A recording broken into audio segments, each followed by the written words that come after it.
Sean bienvenidos a estos estudios bíblicos cristianos. Estamos estudiando los libros de los Salmos. Hoy vamos a seguir estudiando el libro número 1, Salmo número 2. Así que te invitamos a que estés con nosotros y pedir en oración para que este estudio sea de beneficio para ti y para mí en el nombre de Cristo Jesús. Gracias al Señor Jesús porque nos abre sus libros para que podamos estudiar y podamos entender más su palabra. Salmo número 2 es uno de los más citados en el Nuevo Testamento por las razones obvias que significa un salmo mesiánico.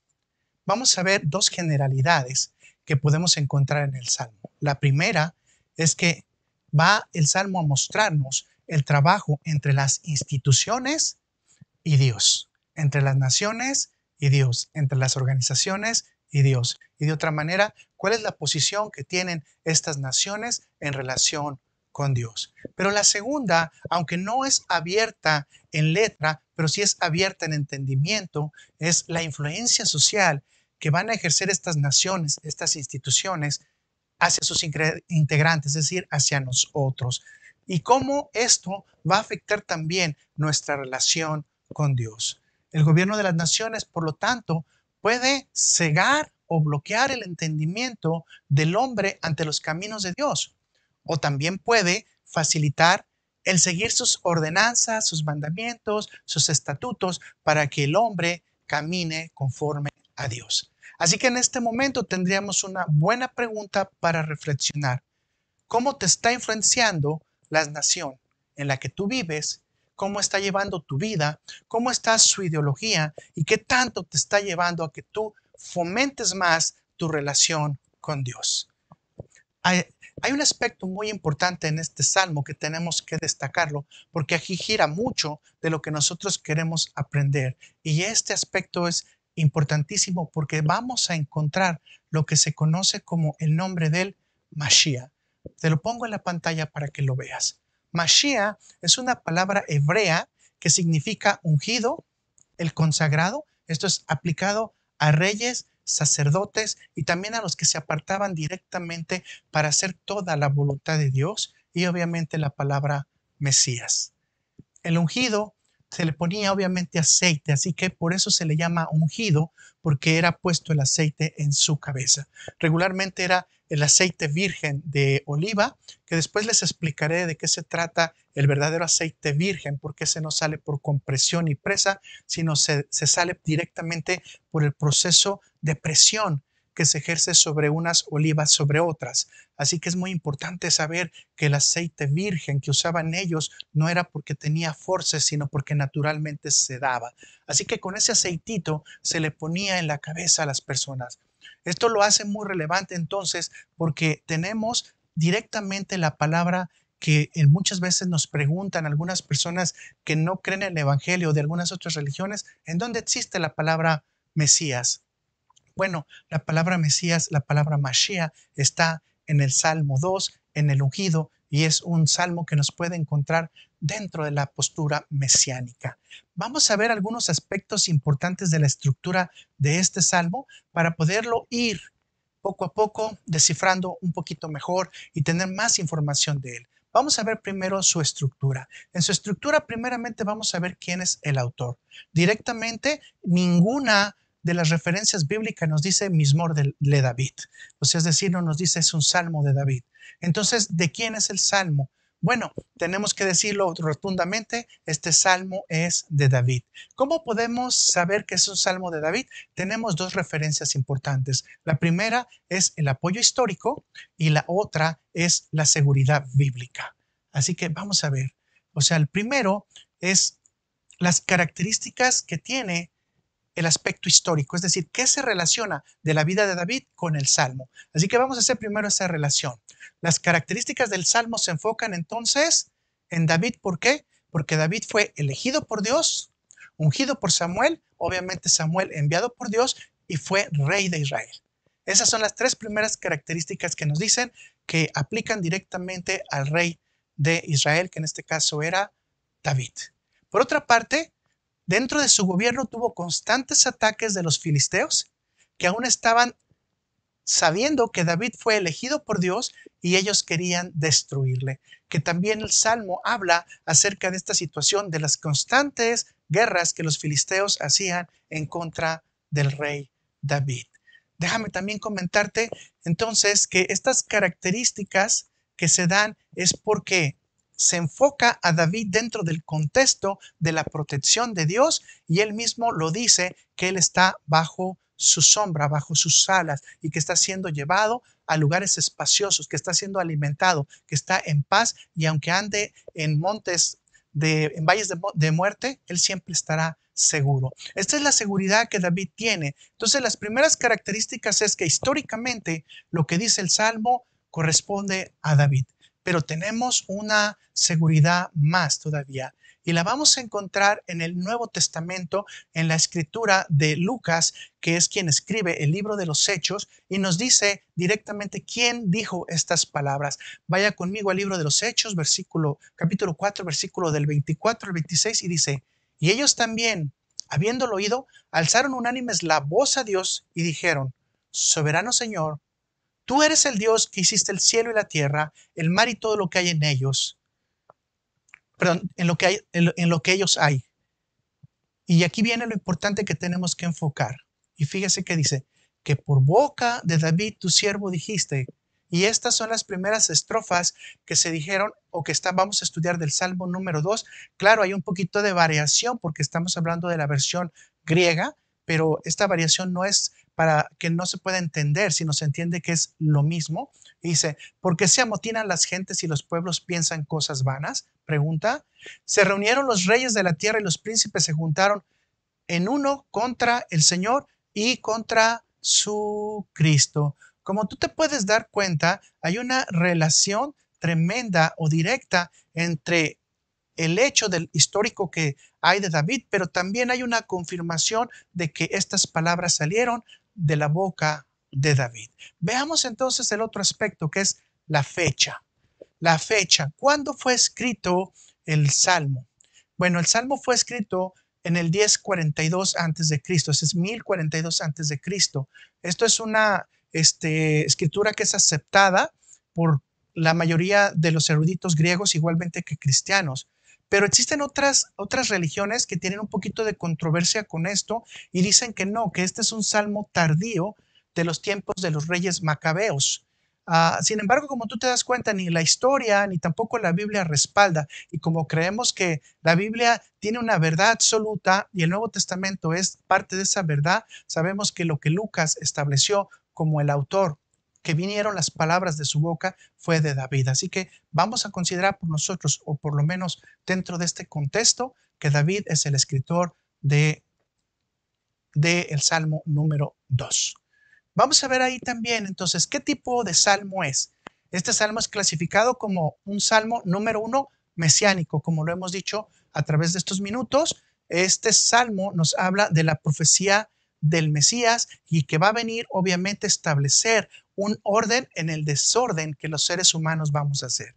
Número 2, es un salmo verdadero y se considera como histórico, como ya vimos la clasificación y la comparación entre David y los eventos que también el salmo nos da. Pero más allá de esto, también es un salmo histórico porque nos está diciendo que proféticamente las mismas cosas van a pasar cuando el Mesías venga. Pero más que todo, tenemos lo que se conoce como un masquil, que tú puedes ver en la pantalla otra vez la palabra que significa una enseñanza. O sea, ahí nos dice exactamente lo que tenemos que hacer con este salmo, aprender. ¿Qué tenemos que aprender? Bueno, tú ya te estás dando cuenta, a tener cuidado de la ideología que nos están vendiendo las naciones, que muchas veces no tienen nada que ver con la verdad de Dios. ¿Qué nos enseña entonces este salmo? Bueno, la elección que tenemos que tener nosotros ante esas instituciones, ante esas ideologías, ante esas filosofías, ante la sociología, incluso ante la ciencia, que pueden estar tratando de vender algo para ti. No solamente nos da es la posición, punto número 2 sería la posición de las autoridades en relación a la apertura que van a tener ellos de relacionarse con Dios y de facilitar o de obstruir el conocimiento a Dios. Pero, ¿qué más nos enseña este salmo? Las características del reinado mesiánico. ¿Y qué es lo que tienen que hacer las naciones para que puedan estar en coordinación, en paz con el Señor Jesús? El Salmo confirma proféticamente es la venida del Mesías, mis hermanos. Proféticamente. Así que podemos decir de esta manera, para el pueblo de Israel representa la venida del Mesías. Para la iglesia de Cristo, la segunda venida del Mesías. ¿Cómo se puede ver esto? Bueno, hay una verdad absoluta, mis hermanos, y una verdad que debe causarnos gozo en el corazón. El Mesías viene. Si tú quieres repetirlo y gritarlo conmigo, el Mesías viene. Así que, muy bonito. Voy a ponerte entonces las temáticas que vamos a seguir, porque obviamente este salmo es inagotable como cualquier otro. Así que vamos a seguir solamente 4 temáticas, las cuales te voy a invitar a que las vayamos estudiando cuidadosamente, no a profundidad completa, no todo lo profundo que se puede, pero sí cuidadosamente, por lo menos que nos den los conceptos generales para que ubiquemos nuestra situación con Dios. La primera temática es la sublevación de las naciones en contra de la autoridad. El segundo tema que vamos a ver es la posición de Dios ante la rebeldía de las naciones. La tercera temática, algunas características del reino mesiánico. La cuarta temática, el consejo de las naciones para sublimarse a Cristo.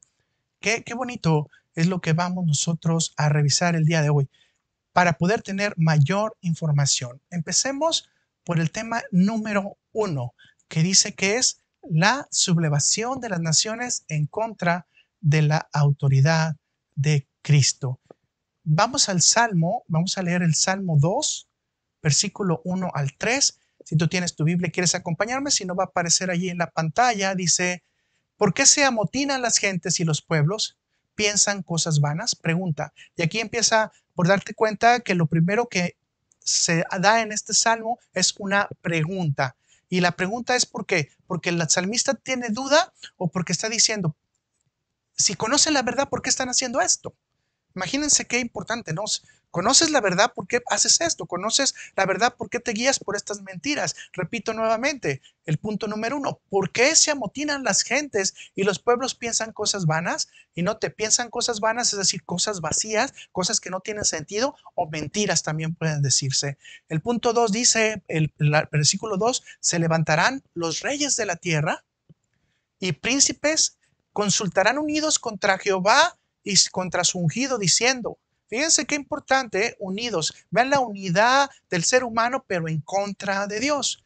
3, rompamos sus ligaduras y echemos de nosotros sus cuerdas. ¿Qué es lo que nos está diciendo la palabra de Dios?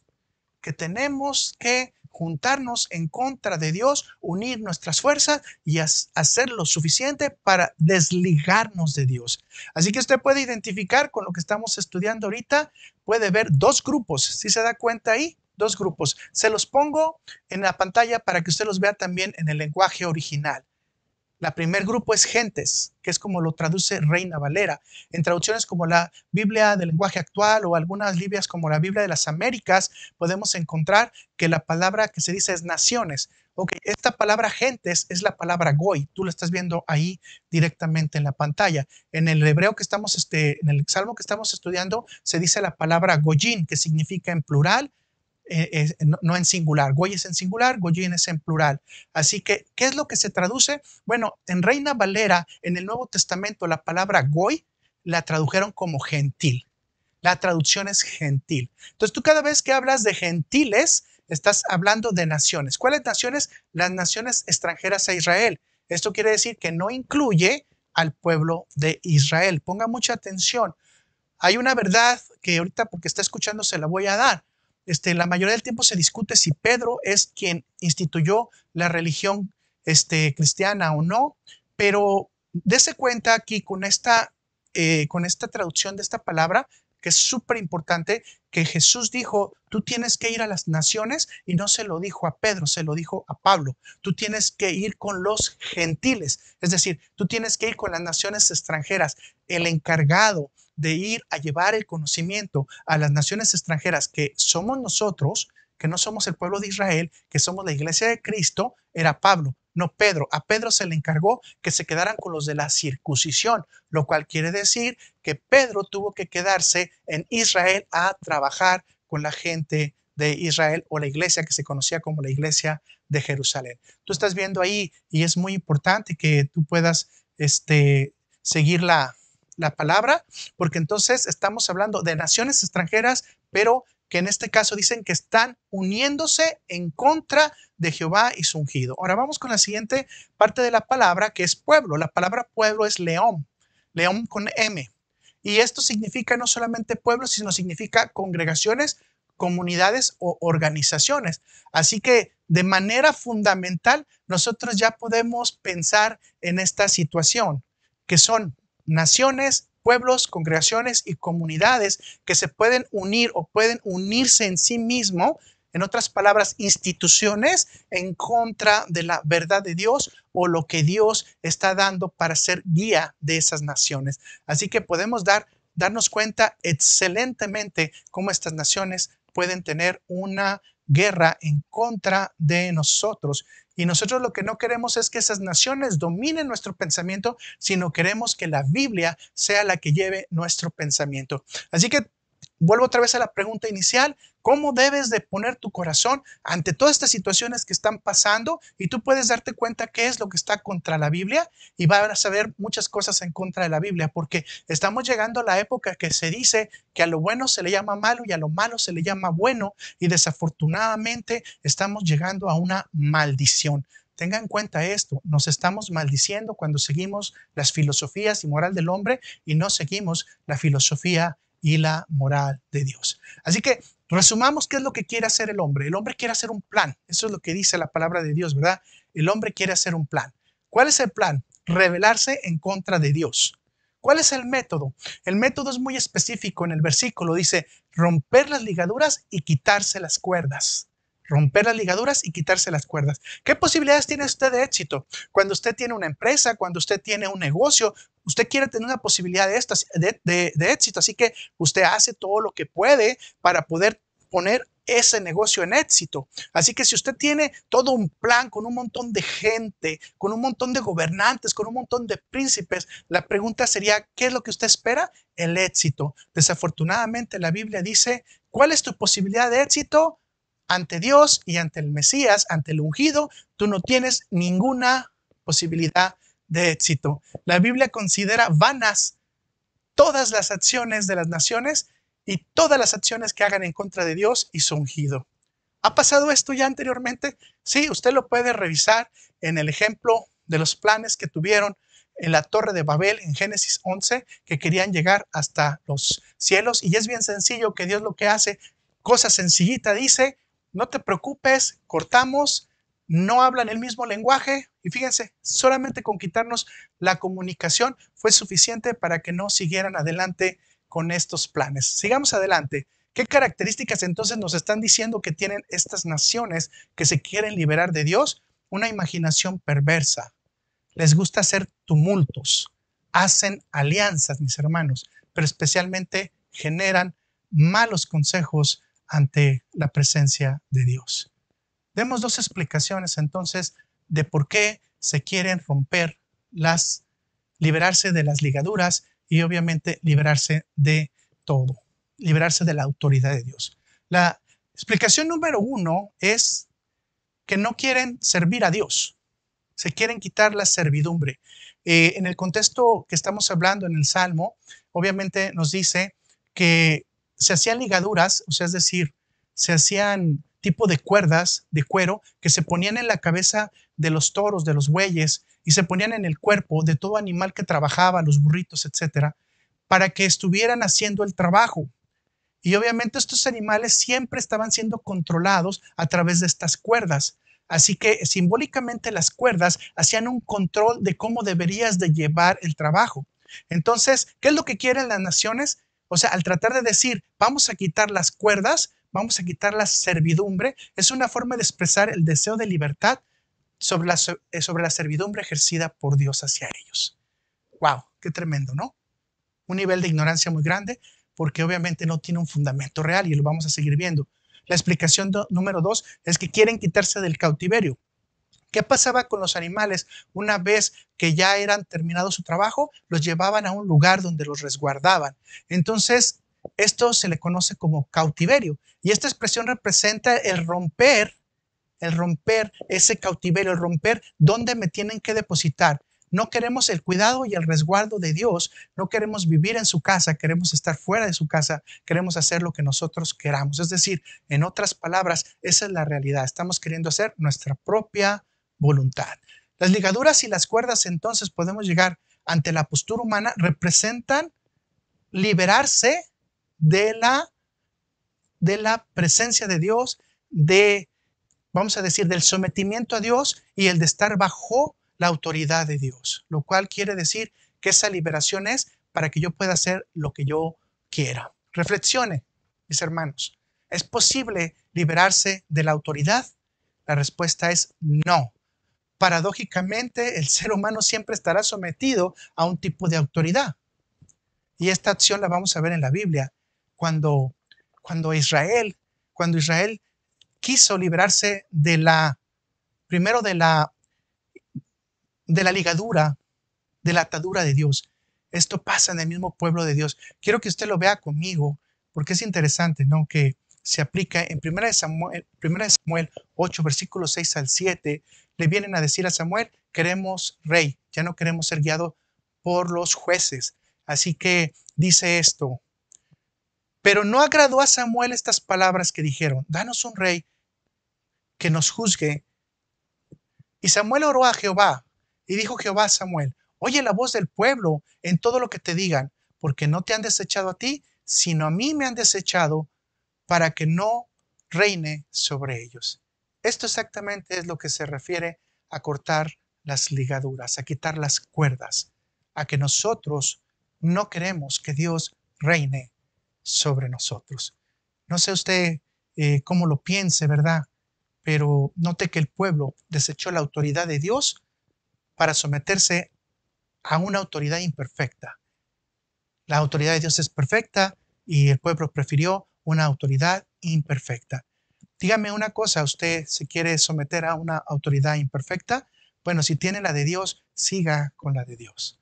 Lamentablemente, la posición de rebeldía del hombre en contra de Dios no va a acabar y esta posición se podrá mantener hasta el final de los tiempos. Y esto lo podemos comprobar en Apocalipsis 17 del 12 a 14 y lo vamos a leer. Y dice, y los 10 cuernos que nos han visto son 10 reyes que aún no han recibido reino, pero por una hora recibirán autoridad como reyes juntamente con la bestia. Estos tienen un mismo propósito y entregarán su poder y su autoridad a la bestia. Pelearán, escuche, ¿cómo? Pelearán el cordero y el cordero los vencerá. Porque Él es el Señor de señores, el Rey de reyes, y los que están con Él son llamados y elegidos y fieles. Wow. Vuelve a notar usted en este segundo propósito que no solamente es quitarse de las ligaduras de Dios, sino también es pelear en contra de Dios. Bueno, tenemos que contestar entonces una última pregunta en esta situación, ¿verdad? ¿Cuál es la real atadura de Dios? No sé si usted y yo queremos estar siempre bajo la atadura de Dios, si queremos estar bajo la servidumbre de Dios. Yo le propongo que usted lea conmigo Oseas 11, versículo 3 al 4, y vamos a ver cuál es la atadura de Dios. Dice, yo con todo esto enseñaba a andar al mismo Efraín, tomándole de los brazos, y no conoció que yo los cuidaba. Con cuerdas humanas los atraje, con cuerdas de amor. Voy a repetir esa parte, con cuerdas de amor. Y fui para ellos como los que alzan el yugo sobre su cerviz y puse delante de ellos la comida. Tenemos un Dios entonces que nos está dando la provisión, mis hermanos. Tenemos un Dios que nos está dando la comida y desafortunadamente estamos pensando en una autoridad humana que no tiene el poder de darnos la provisión, la protección, el poder, la enseñanza, la gloria. Estas son las ataduras más hermosas que podemos tener, que estemos atados a Dios, que cualquier ser humano puede tener el obedecer el camino de Dios y seguir sus enseñanzas y sus alabanzas. Vea lo que dice Charles Spurgeon al respecto. Dice, los hijos de Dios son hijos de Dios en cualquier parte y en todas partes, y lo serán hasta el fin. Nada le puede, nada le puede cortar esta sagrada atadura ni separarlos de su corazón. Esto debería ser el deseo de nosotros, mis hermanos. Y esto es una conclusión que yo le hago. Debemos estar en el cautiverio y en servidumbre, atados a las cuerdas de amor de Dios para nunca separarnos del amor de Cristo. Se lo voy a volver a repetir. Debemos de estar en cautiverio y en servidumbre, atado a las cuerdas de amor de Dios para nunca separarnos del corazón de Cristo. Esto es vital. Veamos el punto número 2, que es la posición de Dios ante la rebeldía de las naciones. Y vamos a leer el Salmo, la parte del Salmo que corresponde al versículo 4 y 5. El que mora en los cielos se reirá. El Señor se burlará de ellos y luego hablará de ellos en su furor y los turbará con su ira. Fíjense qué hermosas palabras de Dios. Esto es lo que Dios quiere hacer con nosotros. Dios tiene paciencia, tiene serenidad. Eso es lo que nos está diciendo el Salmo. No es que se quiera burlar de ellos. Pero después de dar la oportunidad y no haber un cambio en la persona, entonces Dios tiene que responder con algo que se llama juicio. Pueden entenderse entonces que Dios va a utilizar la rebeldía del ser humano, va a buscar que las naciones cambien su corazón, o sea, Dios va a tratar de hacerlo. Entonces, permítame decirle, ¿cómo puede Dios utilizar a un rebelde como la Biblia nos los enseña? Bueno, dice, número 1, Dios le permite al rebelde vivir en su egocentrismo de pensar que es que puede ser independiente. Así que Dios le permite al hombre que se engañe a sí mismo en su propio deseo. Y Dios le da una sonrisa al hombre cuando ve que existen falsas interpretaciones acerca de lo que es la verdad, la realidad, la esperanza y la autoridad, porque la autoridad, a final de cuentas, es Dios quien la da. Por otra parte, también Dios utiliza al rebelde para sus planes. Dios usa al rebelde con todas sus rebeldías para que los aplique a todas las acciones que él necesita. Dios tiene una sonrisa para todo aquel que se le está dando una segunda oportunidad. Pero obviamente Dios está esperando que cambiemos nuestra actitud. Es como un papá cuando ve que su hijo está haciendo algo mal o cuando ve que alguien está haciendo algo mal y luego lo quiere agredir. Entonces hace una sonrisa porque sabe que definitivamente no hay fuerza, no hay potencia, no hay forma de que el niño le haga daño. Mas, sin embargo, también sabe que si el niño no cambia su actitud cuando lo abraza, cuando lo ama, cuando tiene esperanza, cuando tiene ganas de estar buscando que haga un cambio, ¿qué es lo que tiene que hacer? Bueno, tiene que venir una corrección y en ocasiones se tiene que hacer el castigo, ¿verdad? Así que, mis hermanos, esto es lo que Dios nos está diciendo. Pero vean importante descripción que hace Warren Wiersbe. Me gusta esta ilustración para lo que estamos estudiando en relación a una persona. En una ciudad de la frontera, un caballo se desbocó y se escapó con un carro, y en el carro iba un niño pequeño. Viendo que el niño estaba en peligro, un joven arriesgó su vida para detener el caballo. El niño, quien estaba siendo rescatado, creció y llegó a ser un delincuente fantástico. Y un día tuvo que comparecer ante el juez por una situación que hizo bastante grave, un crimen bastante grave. El preso reconoció cuando vio al juez que había sido la misma persona que le había salvado. Entonces le recordó la historia y le dijo, tú fuiste quien me salvó cuando el caballo se desbocó, yo iba en el carro. Le suplicó entonces que le volviera a dar la gracia, que le volviera a dar la vida, para que sobre esa gracia y sobre esa vida él pudiera tener una siguiente oportunidad. Pero las palabras del juez silenciaron toda la súplica. Le dice, joven, entonces fui tu salvador. Hoy soy tu juez y debo condenarte a ser ahorcado. El burlarse, mis hermanos, simplemente es una expresión que tiene Dios para decirnos, es tiempo de arrepentirse, es tiempo de cambiar, es tiempo de regresar a mis caminos, es tiempo de que vengan a mí, de que con esas ataduras, con esas cuerdas, vengan, porque son cuerdas de amor. Con cuerdas de amor nos llama. Eso es lo que quiere Dios de nosotros. Continuamos entonces. Vamos a ver el tema número 3. Permítame para ponérselo en pantalla, el tema número 3, que dice algunas características del reinado del Mesías. Y si le parece bien, vamos a ir directamente al Salmo 2, versículos 6 al 9, y vamos a leerlo en el nombre de nuestro Señor Jesucristo. Y dice, pero yo he puesto mi rey sobre Sión, mi santo monte. Yo publicaré el decreto. Jehová me ha dicho, mi hijo eres tú, yo te engrandeceré hoy.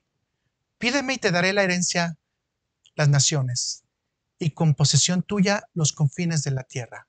Los quebrantarás con vara de hierro, como vasija como vasija del alfarero, los desmenuzarás.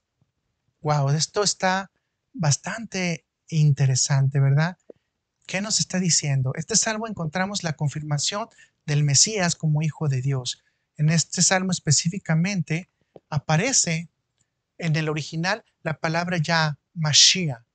Y ahora sí nos dice el ungido, o sea, el que ya está designado. ¿Para qué? Para que las naciones mantengan ya un nivel de organización. Ahora, ¿cómo podemos saber que Jesucristo verdaderamente es el ungido? Vamos al Nuevo Testamento y vamos a leer a Juan 1, versículo 40 al 41, en donde viene el decreto completo de Andrés hacia Pedro. Dice, Andrés, hermano de Simón Pedro, era uno de los dos que había oído a Juan y había seguido a Jesús. Este halló primeramente a su hermano Simón y le dijo, escuche sus palabras, hemos hallado al Mesías, que traducido es el Cristo. Wow. Como podemos entonces observar, esto nos está hablando de las características del reinado mesiánico, este reinado que va a ser súper importante, que vamos a tener nosotros que pasar en la eternidad. Así que esto es lo que nos dice.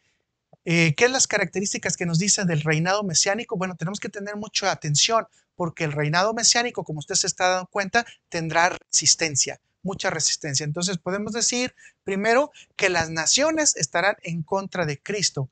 Acompáñenme a Apocalipsis 11, versículo 18 y dice, y se airaron las naciones y tu ira ha venido y el tiempo de juzgar a los muertos y de dar el galardón a tus siervos, los profetas, a los santos y a los que temen tu nombre, a los pequeños y a los grandes, y de destruir a los que destruyen la tierra. Fíjense cómo dice que las naciones estaban enojadas, pero es el tiempo ya del juicio. Como vimos en la historia, ya no te puedo dar otra oportunidad, porque es la última oportunidad que tenías. Así que cuando nos dice la palabra de Dios que tenemos que cambiar en oportunidades, tenemos que agarrar todas las oportunidades porque nosotros no tenemos la vida comprada. Así que el día de hoy podemos definir, si tú no crees en Cristo, quizás hoy sea un buen día para ir con el Señor y decirle, Señor, quiero estar a tus pies. Veamos entonces la característica número 2. El Mesías gobernará sobre las naciones. Y esto lo vamos a encontrar en Apocalipsis 19, del versículo 15 al versículo 16. Y dice, de su boca sale una espada aguda para herir con ella a las naciones, y él las regirá con vara de hierro, y él pisa el lagar del vino del furor y de la ira de Dios Todopoderoso. Y en su vestidura y en su muslo tiene escrito, y dígalo con voz alta y fuerte, Rey de Reyes y Señor de Señores. Así que el tiempo del Mesías simplemente va a ser un tiempo no de paz al principio, sino que va a ser tener que lidiar con el enojo de las naciones, someter a los que no quieren, pero a final de cuentas todos van a confesar que Jesús es el Rey de Reyes y el Señor de Señores. Así que vamos al tema número 4. El tema número 4 dice el consejo a las naciones. ¿Cuál es el consejo que nos da la Biblia hacia las naciones, mis hermanos? Bien sencillo, sublimarse a Cristo. ¿Qué quiere decir sublimarse a Cristo? Mis hermanos, quiere decir que nos pongamos a los pies de Cristo. Eso es lo que nos está diciendo. Salmo, vamos a leerlo, el Salmo 2 al versículo del 10 al 12. Y ahora pues, oh reyes, sed prudentes. Admitid amonestación, jueces de la tierra. Servid a Jehová con temor y alegraos con temblor. Honrar al Hijo para que no se enoje y perezquiese en el camino, pues se inflama de pronto su ira. Bienaventurados los que confían en Él. A todos los que en Él confían. Qué hermosa escritura. Esta es una exhortación tremenda, mis hermanos. Tremenda. Así que la exhortación a las naciones es escoger la dirección y la autoridad de Dios. Por otro lado, el honrar al Hijo es una actitud de obediencia en la que te debes de someter completamente al Rey, que como hemos visto, el objetivo y el plan de las naciones no es someterse al Rey, sino pelear contra el Rey y desligarse de las ataduras, desligarse de las cuerdas. Dios debe de gobernar en nuestros corazones, mis hermanos, y debemos de manifestar el ejemplo de Cristo en cada una de nuestras acciones. Así que debemos someternos diariamente a la autoridad de Dios. ¿Qué es lo que podemos aprender en forma ya más general? Que usted está viendo específicamente, hay muchas cosas que aprender. La influencia del grupo puede estar en contra de Dios y serán muy convincentes y muchas veces su corazón estará muy dispuesto, muy amable. Habrá una autoridad firme y dirán, ¿sabes qué? Se puede hacer un cambio, no necesitas hacerlo a favor de Dios, sino en contra de Dios de una manera baja, de una manera tácita, sin que tú te des cuenta, con un engaño generalizado y con grandes mentiras. Este salmo nos está diciendo, cuidado con la ideología, con la filosofía, con las cosas que dan las naciones. Pero quiero cerrar esta parte del salmo porque es muy importante. La palabra honra en el original es la palabra nashak. Sí, nashak. Y usted va a escuchar una vez que Jesús le dijo a Simón, tú ni siquiera me diste besos, pero esta no ha cedido de ponerme y limpiar mis pies con sus lágrimas y sus cabellos. Esta es una de las palabras más importantes en la cultura judía. Cuando tú amas mucho a una persona, le tienes que manifestar dándole un beso. La palabra honra en su original, nashat, significa o literalmente significa besar. Aquí nos diría la palabra que estamos estudiando, besa al Hijo. Cuando dice honra al Hijo, dice besa al Hijo. Sería la traducción real. Así que besa al Hijo para que no se enoje, mis hermanos. Jesús quiere que le besemos dándole mucha honra, mucho amor. Así que concluyo con esto. Y aquí podemos establecer principios reales. Número 1, arrepentirnos de nuestro corazón si estamos queriendo escapar de la voluntad de Dios o haciendo cosas que son incorrectas o en contra de la verdad de Dios. 2, practicar el temor de Dios en cada una de nuestras acciones. 3, pedirle a Dios sabiduría para no caer en la necedad, en la maldad o en la influencia del mundo que está en contra de Dios. 4, aceptar la corrección cuando uno está presente sabiendo que uno está haciendo las cosas erróneas. 5, estar siempre bajo el amparo de Dios sin salirse de su cuidado. 6, nunca rebelarse a los designios de Dios ni tampoco a los de su Hijo. Tener alegría de que Jesucristo reinará para siempre en un mundo mesiánico, en un cielo que estaremos todos juntos, pero más importante es que siempre estemos sometidos en el corazón de Cristo, tratando de darle besos para todos los días. Te dejo esta reflexión final y te doy estas preguntas de tarea por si tú quieres también tenerlas para cuando nos reunamos la próxima vez. Y estas preguntas dicen lo siguiente: ¿cuál es el mensaje a los líderes de las naciones? Con este salmo, ¿cuál es el mensaje que tendrían los líderes de las naciones? ¿Cuál sería tu posición ante la autoridad? ¿Te gustaría estar por algunos momentos fuera de las cuerdas de amor de Dios? ¿Te dejarías llevar por el pensamiento del mundo? ¿Crees en la autoridad de Jesús? ¿Qué pasará el día que Dios tenga que confrontarte en el juicio final? Muchas gracias, mi hermano, por estar con nosotros. Te pido, por favor, que nos sigas sintonizando, que sigas dándonos tus sugerencias. Gracias por el amor que tienen, por el tiempo. Que Dios te bendiga.